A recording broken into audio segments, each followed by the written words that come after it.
Now, our next point on the program is a discussion about green conservatism. And leading that discussion is our dear, dear president of FUX, Mr. Håkon Teig.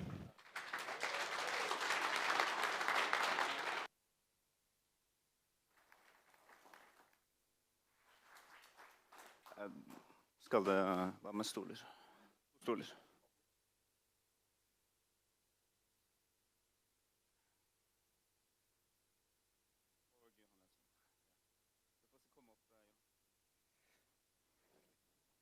Okay, so this will be a rather more calm session. No loud appeals. Just the two of us chatting. So I must now introduce you Johan Wenström. Johan Wenström does research on the moral foundations of policymaking. He is particularly interested in education and migration policy, and he's previously worked as a political advisor for the Swedish government and as an editorial writer in Svenska Dagbladet, where he is presently a regular contributor to the cultural pages. That's all in the brochure.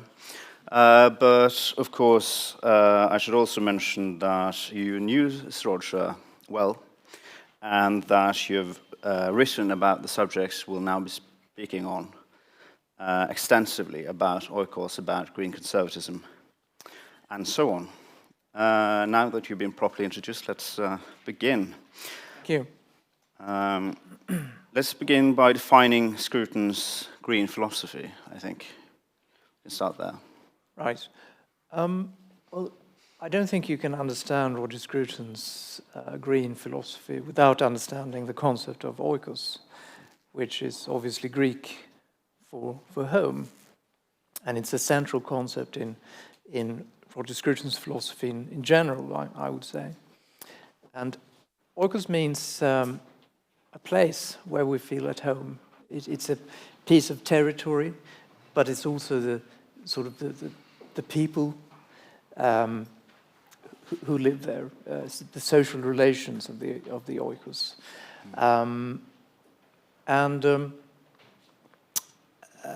He describes two competing forces. One is oikophilia, love of home, and oikophobia, which is repudiation or desecration of the home.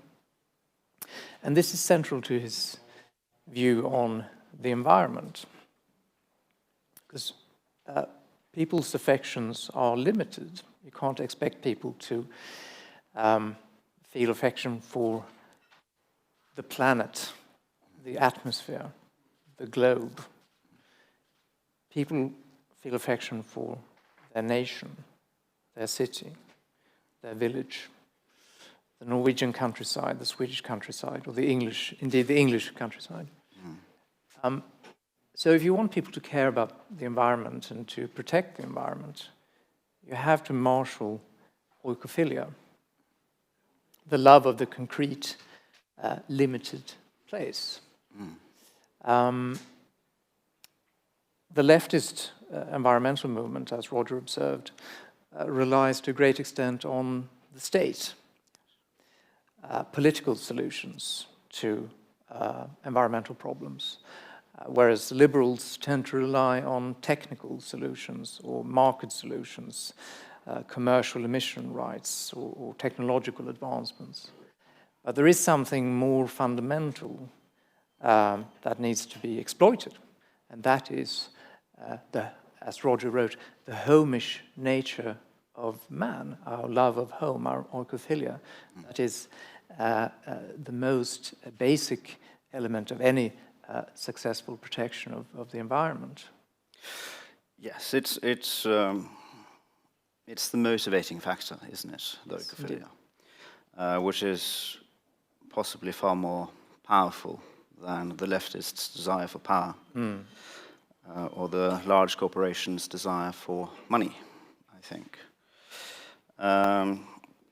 You've called Srodja the philosopher of the small world. Could you expand on that? Yes, indeed. The small world is a term that I've borrowed from Swedish sociologist and philosopher Hans Zetterberg, who divided society into the large impersonal world of politics and markets and the small world of intimate relationships, the world of friendships and family. But I think you could also say the world of the oikos. And Roger, in my mind, he is not a political philosopher. He's not a philosopher of the large world. I think his most important contributions to philosophy have to do with the small world, how we should conduct ourselves in our everyday circumstances, in our everyday lives. And that is intimately connected to the idea of oikos, how we should treat the places that are closest to us, the people who are closest to us in the oikos, the relationships, what we should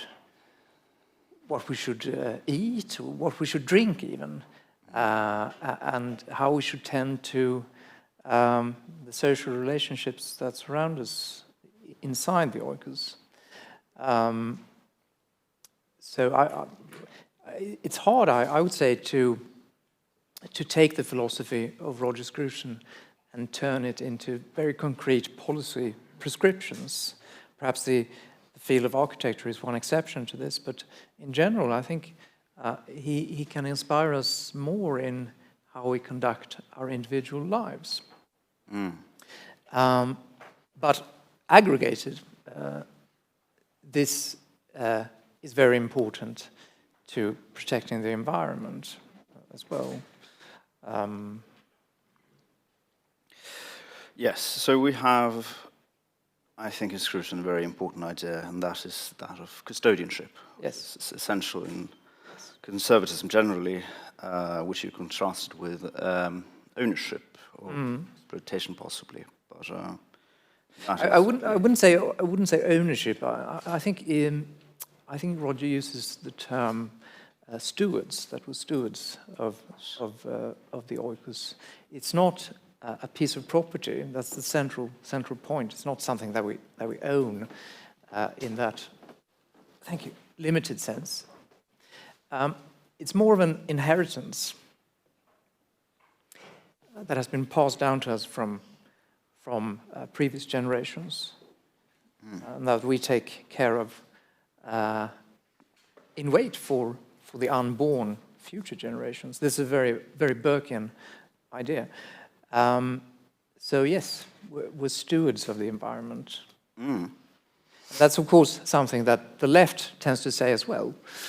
But there is a very central difference in that the left's view of custodianship and the environment is very anti-human, I would say. The left tends to consider humanity as a sort of parasitic presence in the environment, whereas Roger's vision for the environment is very pro-human, I would say.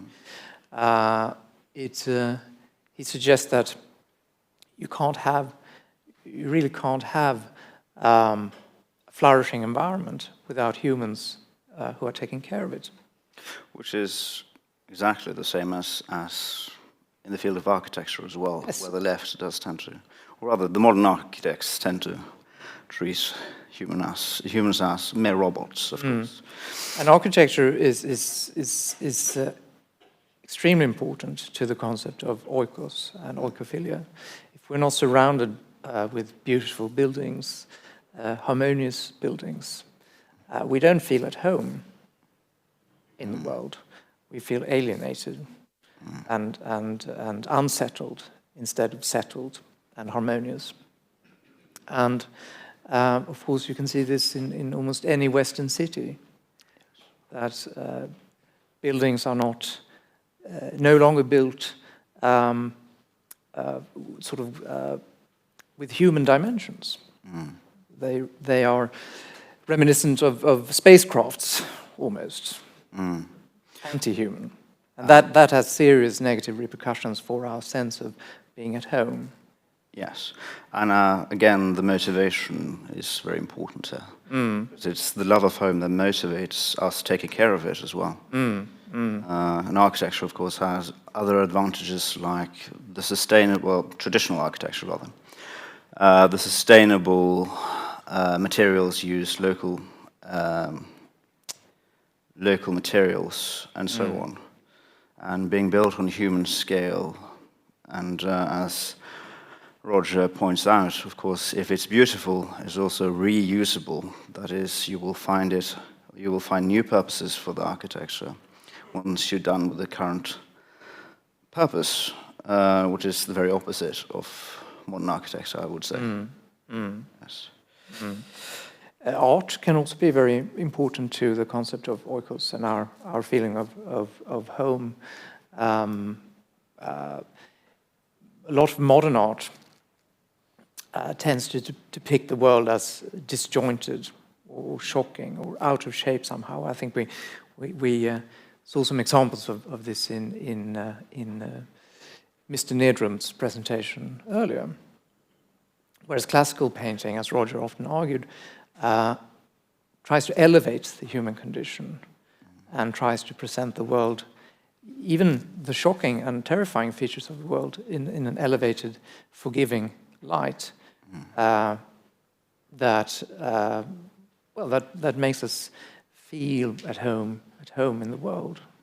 Even though it has terrifying features, we can still we're not feeling unsettled by that, thanks to the sort of artistic qualities of that kind of art. Very true.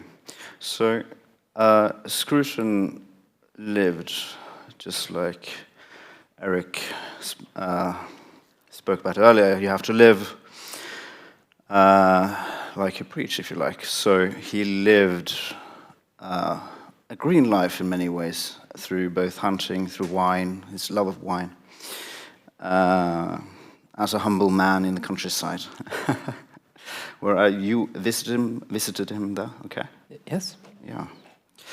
And on his little farm. Yeah, no, it's true. He really lived out his philosophy. I mean, his autobiographical writings in Gentle Regrets and on hunting suggest that he felt quite unmoored in his previous urban life when he arrived in Wiltshire at his farm in Scrutopia, as I think he only half-jokingly called this place. He found a new way of life, a more settled way of life. And he was very much engaged with his local environment. In hunting, for instance, where he met his wife famously, but also in his local church, where he was an organist. My impression was that he also took part in the village life in many other ways, and really valued being a neighbor to others. So he wasn't at all an armchair philosopher in this respect. The only exception being perhaps agriculture. He wasn't really a farmer. As he said himself, he operated a postmodern farm, producing ideas perhaps more than crops. Yes, indeed. So he wrote also about the importance of rituals and tradition in bringing local communities together, which is, of course... Yes, the fox hunting is an emblematic example of this, how ancient rituals and traditions can bring people together in the countryside. And you've done this yourself as well, I understand. Yes, I was fortunate once to he loaned me Sam, the horse, once, and invited me to the hunt. So I saw this firsthand, that it is something that engages the whole community, not just the people who are riding in the hunt. There are also many people who follows the hunt and who are engaged in it in that way. And yes, it was a very special experience, I have to say. It was almost like being in a painting. Yes. All right, I will make an appeal after all. An appeal for the restoration of fox hunting, full restoration. Yes. Yes, and I should say that his book on fox hunting, on hunting, is probably one of his best books. I tend personally to prefer his more personal works, and on hunting is perhaps the best of them all. Yes. And he also wrote famously about wine. Yes, indeed. I drink, therefore I am. Yes. As he told me once that the working title for this book was Critique of Pure Reasoning.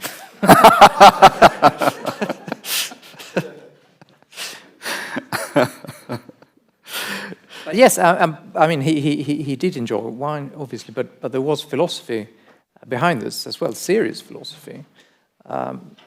And it's intimately connected with the concept of oikos. Roger's idea was that wine is not just a drink, a shot of alcohol, as he wrote, but it's also an expression of a place, an expression of a piece of land, a piece of soil, and the traditions that have produced that soil. Using a French word, the territoire. He said that he was a territoiriste. So by drinking wine properly, not binge drinking it, but drinking it socially in the company of friends, you experience a place. You are transported from your own oikos to another place. Yes. So we can travel in the glass, as Roger said. He said we can travel in the glass, so we don't have to go there. Which is very environmentally friendly, of course. Yes, indeed. Indeed. No, but I'm serious. It is really something to consider, traveling in the glass. I mean, during the coronavirus lockdown, at least to me, it was great comfort to drink wine and experience other places in that way. Yes. I mean, in a way, I think it can be sort of an alternative to, or not alternative, but a complement at least to the sort of nomadic tourism that we have grown accustomed to in the West. Yes, yes, indeed. There's also another aspect of this, which I think is very important, and that is his appreciation of joy and the importance of joy. Sorry, what? Of joy. And conservatism is meant to be a joyous philosophy, I think, which goes through the whole of his writing, and of course of being at home in the world, and enjoying wine and enjoying architecture. Yeah, it is not only contemplation, but... No, absolutely, enjoyment, and that's a very important point, enjoyment of the world, but that is only possible if preconditions, the necessary preconditions for oikophilia are in place, such as beautiful architecture. There is another aspect of this that I think that Roger did not address directly, but that is important to the feeling of being at home somewhere, and that is public order. We have, I would say, in most Western cities, significant problems with public disorder, homelessness, enormous homeless encampments, begging, and vandalism as well. And those problems are typically not addressed by policymakers, but they contribute in a very significant way to a sense of alienation in urban environments. That these places are unsettled, unsafe, and there's very little to enjoy aesthetically. Indeed, and I think it's important to note that even though Sir Roger found his home in the countryside, he didn't stop enjoying the cities. And of course, the whole idea of oikos can and should be extended to the cities as well. We can't all live in the countryside, which is very important. Yes, absolutely. I mean, oikos is very. I mean, it doesn't refer only to Roger Scruton's farm in Wiltshire, or rural settlements or rural dwellings. It refers to any sort of human habitat. It's the nation can be an expression of the oikos as well. It's the oikos writ large, as it were. But the sort of the common thread in this is that people's loyalties and affections are limited. That's just the way it is. That's how human nature works. It's not realistic to expect that people will have similar feelings for their own group, their own nation, their own environment, as they have for other groups, etc., and other nations. So the key is to not criticize this fact, this feature of human nature, but to exploit it, to harness it for the preservation of our environment, our common environment. Yes, which is, of course, where he differs from the loudest. Sorry, different from? Where he's different from the loud activists, I suppose, who demand global action and so on, of course. There is this great contrast between Sir Roger's philosophy and theirs. I think we should contextualize Scruton within the conservative tradition as well.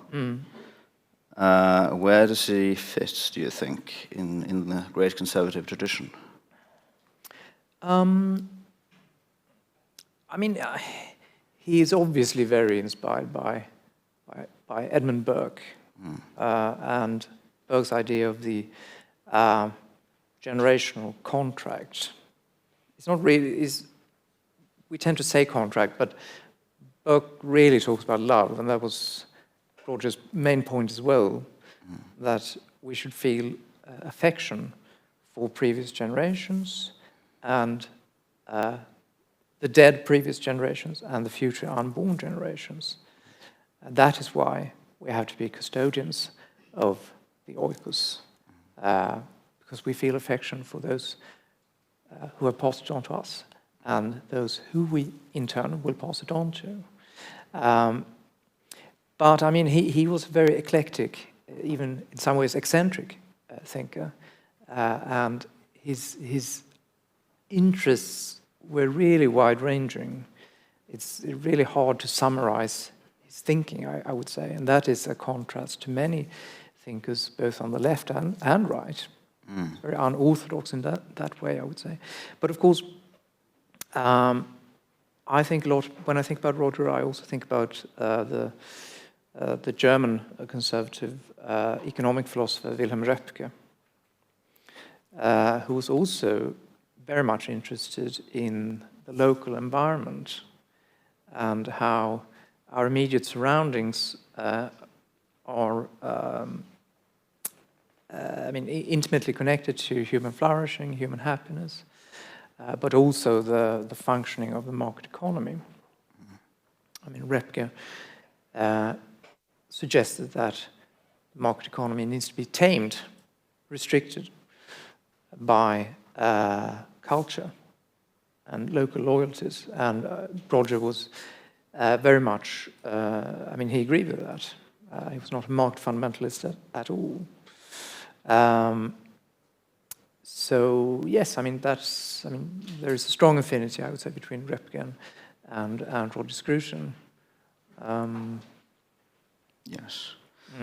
And today, if you think of contemporary examples, you have the American conservative philosopher Rod Dreher, who's written a very interesting book on similar topics called Crunchy Conservatives, which is also about how we should sort of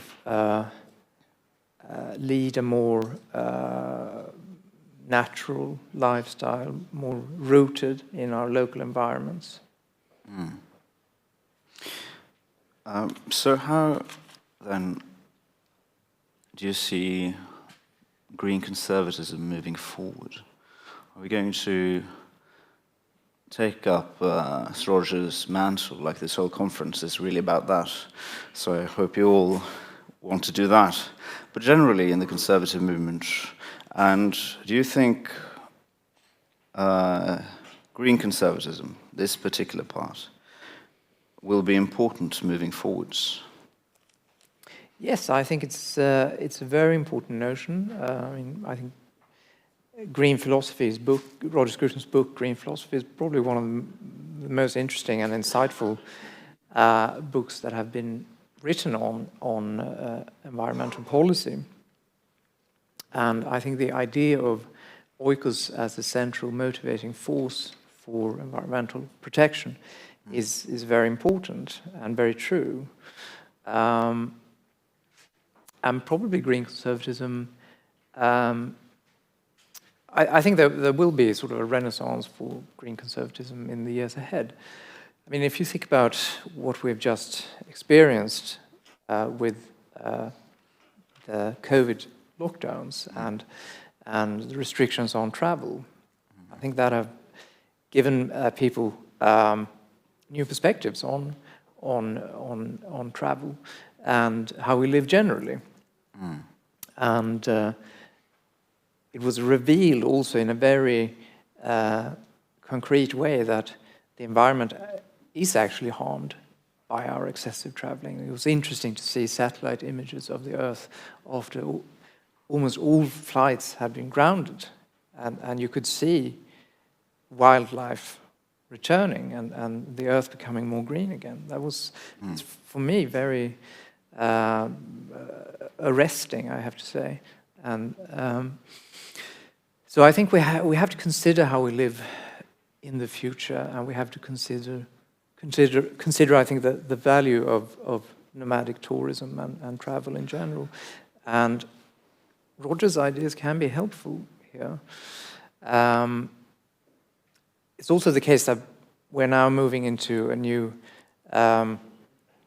kind of labor market in which work can be, in which the labor force can be dispersed and people can work from home. And it seems that people are now appreciating being at home more than they did before the COVID lockdowns. And his ideas, I would say, can inspire us and give this new work life more meaning, and inspire us perhaps to leave urban environments. Repopulate the countryside. Exactly, repopulate the countryside, because there is now a material base for green conservatism that didn't exist before. If you want to use Marxist language, there is now a material base that makes it possible to exercise green conservatism and sort of the Scrutonian way of life. But don't you think that now that the COVID is over and people are getting back to doing the old thing, flying off from all over Europe to come to conferences and speak about green conservatism? Exactly. But you think this will be a lasting change then, I hope? Well, I hope so, at least. I hope so. I think probably will be, to some extent, a lasting change. And I think Roger Scruton's ideas about green philosophy show us why it is important, why we should perhaps appreciate our own surroundings and our own oikos more than we have done, and maybe tend to that more than going off in other directions and experiencing other places sort of thoughtlessly and carelessly. So yeah, I think it's important. But also, I would also say that green philosophy, I mean, after the war in the Ukraine, national identity has resurfaced as a very important force in Europe. And so the flag and national borders, they are suddenly back in full swing, which is obviously a hugely positive development, a positive byproduct of this catastrophic event in the Ukraine.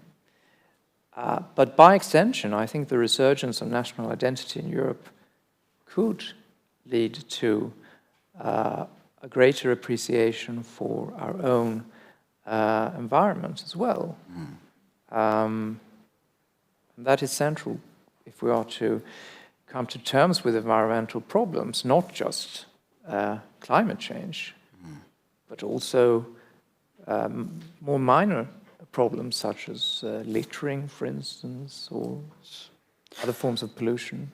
I think it's important then that part of the national identity, as part of the national identity, you have this care for the home, and that as being a good citizen, you will care for it.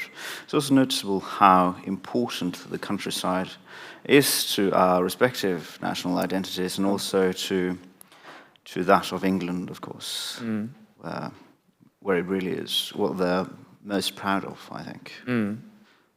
Yes. But a certain gentleman has indicated that this calm session is now over, and we'll have lunch, I think. Okay. Thank you.